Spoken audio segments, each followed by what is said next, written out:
कि 3 जनवरी में इस देश की प्रथम महिला शिक्षिका ने जन्म लिया और 1831 में एक ऐसी शिक्षा की क्रांति ज्योति का जन्म हुआ जिसने भारत के इतिहास को पूरा बदल कर रख दिया। जिस हिस्ट्री में जब हम पढ़ते हैं तो देखते हैं कि महिलाओं की स्थिति बहुत दयनीय थी, उनके जीवन का कोई मूल्य नहीं था, उनके जीवन का कोई महत्व नहीं था। सिर्फ अगर उनका यूज़ था तो सिर्फ इतना कि वह पति को परमेश्वर माने, उनकी सेवा करें, बच्चे जन्म करें, और सिर्फ प्रजनन के लिए महिलाओं को इस्तेमाल किया जाता था, या दासी बना करके घर के काम सेवाओं के लिए इस्तेमाल किया जाता था, या फिर मनोरंजन के लिए इस्तेमाल किया जाता था। राजा महाराजाओं ने महिलाओं को सिर्फ उपभोग और मनोरंजन का सामान वस्तु माना। धार्मिक शास्त्रों ने भी महिला को हमेशा इतना ही दर्जा दिया कि वह सिर्फ इसलिए काम आए कि घर का जो कुल है, वंश है, उसको चलाने के लिए वो लड़के को जन्म दें। लेकिन माता सावित्रीबाई फूले ने कहा कि नहीं, महिला शिक्षित होकर के समान अधिकार प्राप्त करके आपके बराबर चलकर आपका साथ और सहयोगी बन सकती है। तो ऐसा क्या किया माता सावित्रीबाई फूले ने जो पूरा देश, खासकर वो लोग जो शिक्षा का महत्व समझते हैं? देखिए, जो शिक्षा का महत्व समझते हैं वो शिक्षा की जननी और शिक्षा के लिए त्याग और काम करने वाली माता सावित्रीबाई फूले के योगदान को भी समझते हैं। और जो शिक्षा का महत्व नहीं समझते वो माता सावित्रीबाई फूले को भी नहीं समझते, वो तो फिर कुछ भी नहीं समझते। उनके लिए जब एजुकेशन मैटर नहीं करती तो फिर एजुकेशन के लिए काम करने वाले लोगों को भी उनकी लाइफ में उनका कोई महत्व नहीं है।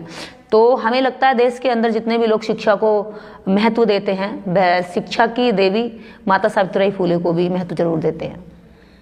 तो माता सावित्रीबाई फूले जी ने ब्राह्मण बेटियों को भी, जो ब्राह्मण समाज से आती थी, उन बेटियों को भी पढ़ाया था। लेकिन आज कोई भी ब्राह्मण महिलाएं माता सावित्रीबाई फूले का नाम क्यों लेना पसंद नहीं करती? देखिए, दोष यहाँ पे महिलाओं का नहीं है। महिलाओं को कहीं ना कहीं धार्मिक कर्मकांडों में इतना उलझा कर रखा गया है कि उनको बता दिया कि आप इसके अलावा कुछ खास करने की आपको ज़रूरत नहीं है। उनको शिक्षा के क्षेत्र में काम करने वाली माता सावित्रीबाई फूले के बारे में बताया नहीं गया, पढ़ाया नहीं गया, कभी समझाया नहीं गया। तो कारण यह है कि वो अपनी असली उद्धारक जो उनके जीवन में जिसने परिवर्तन किया उसके बारे में जानती भी नहीं है। और अगर जानती भी हैं तो बचपन से लेकर जवानी तक, बुढ़ापे तक उनके दिमाग में जातिवाद को लेकर इतना क्या कहते हैं कि बारूद भर दिया जाता है कि वह अपने उद्धारक जिसने बच्चियों के लिए एजुकेशन का क्षेत्र खोला, उस फील्ड में सबसे ज़्यादा मेहनत की और ताने भी झेले, लोगों की बुराइयां झेली, अपमान भी झेला। और प्रथम पाठशाला जब सावित्रीबाई फूले खोलती हैं तो उसमें लगभग 8 बच्चियों में से 4-5 बच्चियां ब्राह्मण समाज की होती हैं। तो वह तो एक अच्छी इच्छा और अच्छे विचार के साथ काम कर रही थी, उनके मन में तो जातिवाद नहीं था। लेकिन काम करने वाली एक ऐसी महान विभूति के साथ भी लोगों ने जातिवाद किया, क्योंकि उनको इसलिए सम्मान नहीं दिया गया, इसलिए आज उनको पढ़ाया नहीं गया, उनके बारे में बताया नहीं गया, क्योंकि वो इस देश के शूद्र वर्ग से आती थी। शूद्र वर्ग यानी ओबीसी से आती थी, जो कभी माली जाति कहा जाता था, जो सब्जी उगाता था, फूल उगाता था, और आज वो सैनी के नाम से जाना जाता है। दुर्भाग्य ये है कि खुद सैनी समाज भी अभी माता सावित्रीबाई फूले को जाना नहीं है, क्योंकि उसको और बाकी पाखंड और कर्मकांड में इतना ज़्यादा उलझा दिया कि उसको 1 सेकंड की भी फुर्सत नहीं है कि वो अपने महान नायकों के बारे में पढ़ सके, अपने लीडर्स के बारे में जान सके। ऐसी कौन सी घटना आप माता सावित्रीबाई फूले के जीवन की रही जो आपको काफ़ी प्रभावित करती है? जिस तरह से आप जगह जगह ज़मीनी स्तर पर संघर्ष कर रही हैं, महिलाओं के लिए संघर्ष कर रही हैं, गरीब बच्चों को पढ़ाने का काम कर रही हैं, तो कौन सी माता सावित्रीबाई फूले की घटना है जो आपको ज़्यादा प्रभावित करती है? देखिए, मुझे उनके जीवन की एक महत्वपूर्ण घटना से मैं प्रभावित बहुत ज़्यादा हूँ। हालांकि उनके जीवन की हर घटना ऐसी है जिससे कुछ सीख मिलती है, कोई एक ऐसी खास नहीं है। पर एक घटना जब भी मुझे हिम्मत देती, जब मेरा मनोबल टूटता है, लोगों की गालियाँ, लोगों का अपमान, लोग बहुत मतलब क्रिटिसाइज करने पर जब आते हैं तो कोई भी हद नहीं छोड़ते हैं, यहाँ तक कि मारने तक की धमकियाँ दे देते हैं, बहुत गलत शब्दों से संबोधन करते हैं, या जितने भी महिलाओं को डिमोरलाइज करने वाले शब्द होते हैं वो सभी जब बोले जाते हैं तो तब मुझे माता सावित्रीबाई फुले का एक वाक्य याद आता है कि मुझे इन लोगों पर गुस्सा नहीं, दया आती है। जब माता सावित्रीबाई फुले को महिलाएं भगा दिया करती थी कि चल सावित्री, तू हमारा टाइम खोटी करेगी, हमारी बेटियां इतनी देर में तो बकरी चरा लेंगी, लकड़ी ले आएंगी और बहुत सारे घर के काम करेंगी, घर के काम काजों को संवारेंगी, तेरे साथ पढ़ने के लिए हमारे पास फालतू टाइम नहीं है। वो निराश होकर के हर दिन इस तरह थक कर घर चली जाती थी।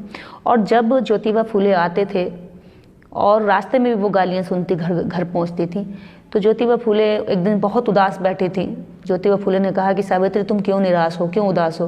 बोले कि मैं निराश हूँ इसलिए मैं जिनके उद्धार के लिए काम कर रही हूँ वही अपने उद्धार का, अपने कल्याण का रास्ता नहीं समझती और मैं बहुत मेहनत कर रही हूँ। तो ज्योतिबा फुले ने कहा कि अब तुम क्या चाहती हो? क्या अब तुम इनको नहीं पढ़ाओगी? क्या तुम हिम्मत हार गई हो? क्या तुम उन लोगों से डर जाओगे जो तुम्हें गाली देते हैं, कीचड़ फेंकते हैं, तुम पर लांछन लगाते हैं, तुम्हें हर तरह के शब्दों से तोड़ने की कोशिश करते हैं?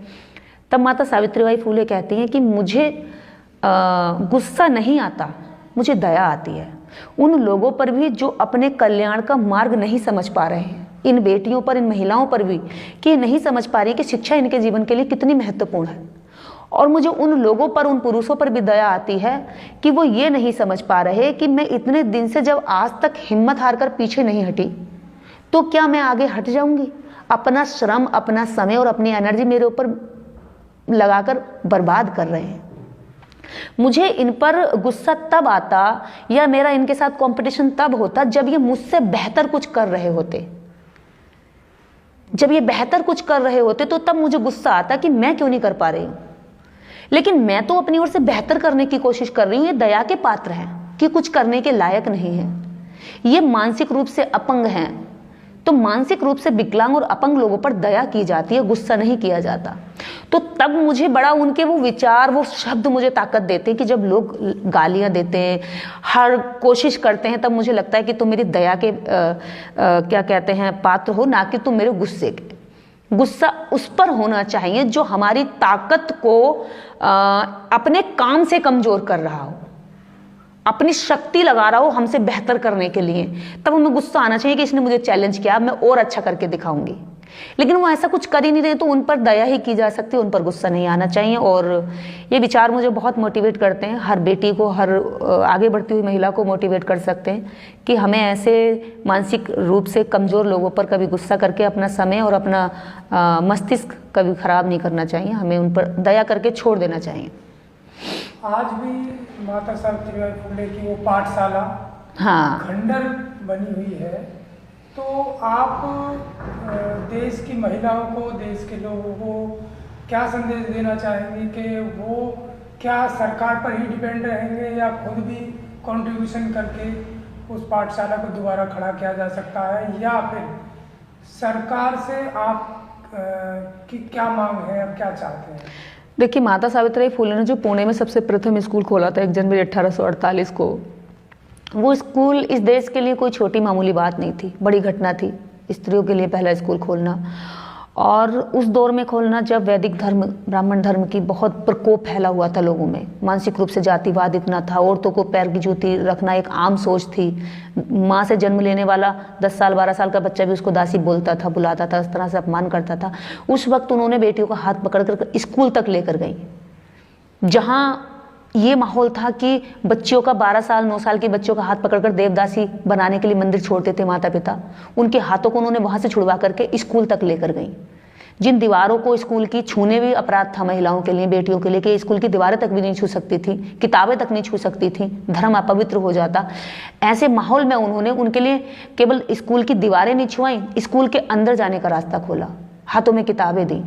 तो ऐसे माहौल में वो स्कूल खोलना देश के लिए बड़ी क्रांति थी। और ऐसे स्कूल को देश की सरकारें संजो कर रखती, उसको चलाती, उस स्कूल को यूनिवर्सिटी के रूप में तब्दील करती, बड़ा करती कि देखिए हमारे देश की एक महिला ने इतना बड़ा काम किया। जब हमारा देश गर्त में जा रहा था, जातिवाद में जा रहा था, महिला अपमान में विश्वास रखता था, तब उन्होंने महिला सम्मान के लिए एक स्कूल खोल कर दिया, शिक्षा का विचार दिया। तो ऐसे स्कूल को यूनिवर्सिटी में तब्दील करना था, विश्व लेवल पर उसको आगे ले जाना था। लेकिन यह जातिवाद का शिकार होकर के उन्होंने अपनी मानसिक रूप से उनको नकार दिया और वो स्कूल आज खंडर है।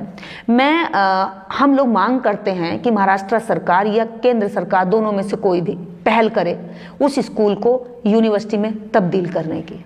वो स्कूल बने, वो जगह बहुत महत्वपूर्ण है उसको पढ़ने के लिए, ताकि वहाँ आसपास के बच्चे तो कम से कम पूरे इस तरह की एजुकेशन ले पाएं जैसी सावित्रीबाई फुले चाहती थी और विश्व पटल पर उसका नाम हो। अगर सरकार अभी नहीं करती है तो मैं इस देश के उन लोगों से अपील करूंगी जो माता सावित्रीबाई फुले के काम को महत्व देते हैं, जो अपनी बच्चियों को पढ़ाने में महत्व देते हैं, जो ये समझते हैं कि बेटों के साथ बेटियों को पढ़ाना भी जरूरी है। वो कंट्रीब्यूट करके इस स्कूल को तैयार कर सकते हैं, दोबारा खड़ा कर सकते हैं, ताकि सरकार की भी आंखों में शर्म आए कि देखिए हम तो नहीं कर पाए लेकिन समाज ने, हमारे देश के नागरिकों ने करके दिखा दिया। तो मुझे लगता है ये दोनों की जिम्मेवारी है, समाज की भी, उन लोगों की भी जिनकी बेटियों को पढ़ाने के लिए माता सावित्रीबाई फुले ने श्रम किया, मेहनत की, अपमान झेला। और देश की हर बेटी के पिता को ये कर्ज उतारना चाहिए माता सावित्रीबाई फुले का कि उनकी बेटियां पढ़ रही हैं। देश के हर ससुर को ये कर्ज उतारना चाहिए जिनकी जो है बहुएं पढ़ी लिखी आई हैं। देश के हर पति को ये कर्ज उतारना चाहिए जिनकी पत्नियां पढ़ी लिखी आई हैं। देश के हर उस बुजुर्ग को कर्ज उतारना चाहिए जिसके घर में 4 महिलाएं और चारों शिक्षित हैं। देश के हर गरीब से अमीर उस पिता का दायित्व बनता है जो अपनी बच्ची को पढ़ाना चाहता है, जन्म लेते ही उसके लिए शिक्षा की पॉलिसी बनाता है। तो ये सबका फर्ज है और ये हम सबको निभाना चाहिए, मुझे ऐसा लगता है। और सावित्रीबाई फुले के लिए 3 जनवरी उनका जन्मदिन हम सब के लिए एक बड़ी घटना है और इसको शिक्षक दिवस के रूप में हम सब देशवासी इसको मनाएंगे। भारत सरकार से भी मांग करते हैं कि 3 जनवरी को शिक्षक दिवस के रूप में घोषणा पारित करे। दूसरा, इस देश में जिसने भी काम किया उनको भारत रत्न की उपाधि दी गई है, वर्तमान में भी और पूर्व में भी। माता सावित्रीबाई फुले के कामों को सम्मानित अभी तक नहीं किया गया, तो इसलिए हम लोग मांग करते हैं कि माता सावित्रीबाई फुले को प्रथम महिला शिक्षिका होने के नाते भारत रत्न से सम्मानित किया जाए।